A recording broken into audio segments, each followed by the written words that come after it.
ลาวและจีนวางแผนผังการพัฒนาแบบซวยซูยู่หนุนกันด้วยแผนพัฒนาเศรษฐกิจสังคมแห่งชาติ5 ปีคปลวิทยุโทรภาพศูนย์กลางจีน CMG ได้รายงานว่าสบายดีท่านผู้ชมกองประชุมใหญ่ผู้แทนทั่วประเทศครั้งที่ 12 ของพรรคประชาชนปฏิวัติลาวที่จัดขึ้นระหว่างวันที่ 6 หา 8 มังกรนี้ได้พิจารณาและรับรองเอาเอกสารสำคัญต่างๆเช่นบทรายงานสรุปตีราคาการปฏิบัติแผนพัฒนาเศรษฐกิจสังคมแห่งชาติ5 ปีครั้งที่ 9 ปี 2021 หา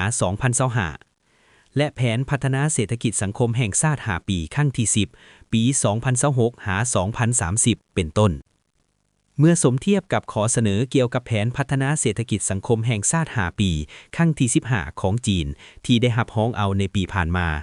เอกสารของ2 ประเทศถือเป็นเอกสารที่มีความหมายยุทธศาสตร์ต่อ2 ประเทศและได้แสดงให้เห็นถึงพฤติกรรมตัวจริงในการสร้างคู่ร่วมชาตกรรมลาวจีนอย่างมีชีวิตชีวาการใช้แผนการ5 ปีเพื่อกำหนดทิศทางการพัฒนาประเทศแม้นความเห็นที่เป็นเอกภาพกันของ2 ประเทศจีนและลาวในพฤติกรรมแห่งการปกครองประเทศจีนได้สร้างระบบการวางแผนพัฒนาและการปฏิบัติตัวจริงที่บังเกิดผลมาเป็นเวลาหลาย10 ปีโดยเฉพาะแม่นแผนพัฒนาเศรษฐกิจสังคม5 ปีครั้งที่ 14 ของจีนได้รับผลสำเร็จอย่างโดดเด่นเช่นได้สร้างระบบประกันสังคมที่ใหญ่ที่สุดในโลกอัตราปกคุ้มของระบบ 5G ได้กวม 90% ของกลุ่มบ้านบริหารในทั่วประเทศคุณภาพด้านสิ่งแวดล้อมนิเวศได้รับการปรับปรุงให้ดีขึ้นอย่างหนักแน่นจีนได้รับการบุกทะลุในด้านวิทยาศาสตร์เทคโนโลยีที่สำคัญเช่นการผลิตยานยนต์ใหญ่ C919 กำปั้นบรรทุกเรือบินฝูเจียนและอื่นๆซึ่งได้กลายเป็นบทเรียนที่ดีให้แก่บรรดาประเทศกำลังพัฒนาลาวก็ประสบผลสำเร็จที่โดดเด่นในระยะการจัดตั้งปฏิบัติแผนพัฒนาเศรษฐกิจสังคมแห่งชาติ5 ปีครั้งที่ 9 เช่นเดียวกันหลายเป้าหมายที่กำหนดไว้ในแผนดังกล่าวของลาวเช่นอัตราเติบโตด้านเศรษฐกิจรายรับงบประมาณยอดมูลค่าการค้ากับต่างประเทศและอื่นๆล้วนแต่บรรลุเกินคาดหมายอัตราความทุกข์ยากได้หลุดลงจาก 18.3% ในปี 2019 มาเป็น 15% ในปี 2025ผลงานเหล่านี้บ่เพียงแต่ได้แสดงให้เห็นถึงสติปัญญาในการพัฒนาของลาวที่อิงใส่สภาพเงื่อนไขตัวจริงของประเทศเท่านั้นยังมีความคล้ายคลึงกับแนวคิดแกนกลางของจีนที่ถือเอาประชาชนเป็นใจกลางของแผนพัฒนาแห่งชาติ6 เป้าหมายแกนกลางที่ระบุไว้ในแผนพัฒนาแห่งชาติ5 ปีครั้งที่ 10 ของลาวมีความคล้ายคลึงกับแนวคิดพัฒนาของจีนเช่นในขงเขตการพัฒนาสีเขียวลาวได้เสนอออกมาว่าให้อัตราปกคุ้มของป่าไม้บรรลุถึง 70% ระดับพื้นฐานในการปล่อยไอพิษเรือนแก๊สลดลง 60%ซึ่งจีนก็ได้เสนอยุทธศาสตร์การปล่อยกากบอนให้ถึงจุดสูงสุดและปลอดการปล่อยกากบอนรวมถึงแนวคิดการพัฒนาสีเขียวในข้อเสนอเกี่ยวกับแผนพัฒนาแห่งชาติ5 ปีครั้งที่ 15ในด้านการเชื่อมโยงเชื่อมจ่อกับภาคพื้น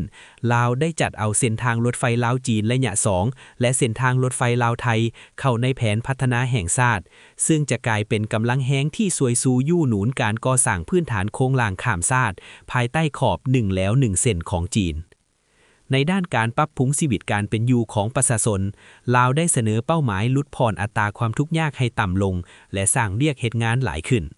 ส่วนจีนก็มีการสร้างระบบประกันชีวิตการเป็นอยู่ของประชาชนภายใต้ทิศซี่น้ำของการสร้างความหังมีร่วมกัน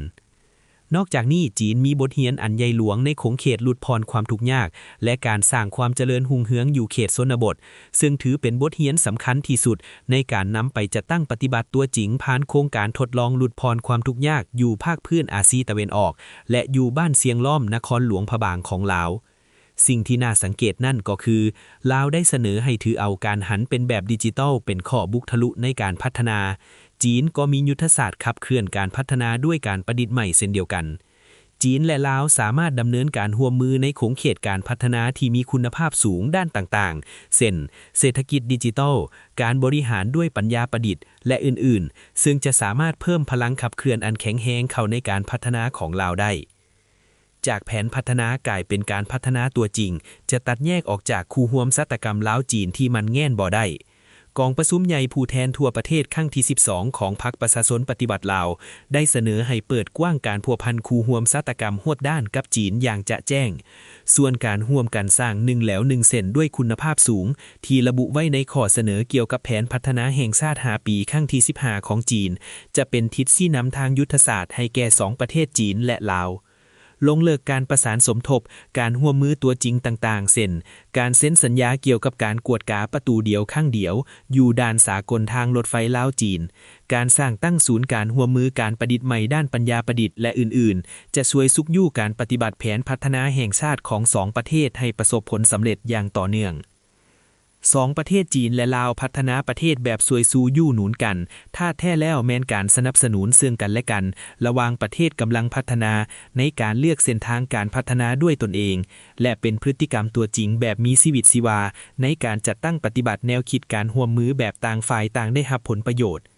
ภายใต้สภาพแวดล้อมสากลที่เต็มไปด้วยความบ่แน่นอน2ประเทศได้ถอดถอนบทเรียนซึ่งกันและกันและประสานสมทบกันในด้านการพัฒนาด้วยรูปแบบการวางแผนพัฒนาแห่งชาติที่คล้ายคลึงกันซึ่งบ่เพียงแต่สามารถแก้ไขความยุ่งยากด้านการพัฒนาของไผ่ลาวเท่านั้นยังเป็นแบบอย่างที่ดีให้แก่การร่วมมือภาคพื้นเคียงคู่กับการสร้างคู่ร่วมชาตกรรมลาวจีนได้รับการจัดตั้งปฏิบัตินับมือก้าวสู่หลวงเลิกนี่ยองจะกลายเป็นผลการร่วมมือตัวจริงที่เป็นรูปธรรมหลายขึ้นแน่นอนและช่วยให้ประชาชน2ประเทศสมใช้โอกาสในการพัฒนาได้ดีกว่าเก่าผลงานด้านการค้าต่างประเทศประจำปี 2025 ที่โดดเด่นของจีนถูกสร้างขึ้นมาได้คือแนวใดอิงตามตัวเลขข้อมูลที่ทางการจีนเปิดเผยในวันที่ 14 มังกรนี้แสดงให้เห็นว่าปี 2025 ยอดมูลค่าการนำเข้าส่งออกของจีนมีถึง 45.4,700 ตื้อหยวนเพิ่มขึ้น 3.8% เมื่อเทียบใส่ปี 2024ในนั้นการส่งออกมีถึง 26,990 ตื้อหยวนเพิ่มขึ้น 6.1% ขณะที่การนำเข้า 18,480 ตื้อหยวนเพิ่มขึ้น 0.5%จีนยังสืบต่อรักษาฐานะเป็นประเทศใหญ่อันดับหนึ่งด้านการค้าสินค้าในทั่วโลก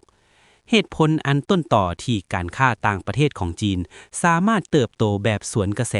แม้นมาจากการซุกยู่ที่แข็งแรงจากนโยบายการรับประกันการค้าต่างประเทศให้มีความมั่นเที่ยงของจีนก็คือการรับประกันที่นักแน่นจากตลาดขนาดใหญ่พิเศษและระบบอุตสาหกรรมที่ครบวงจร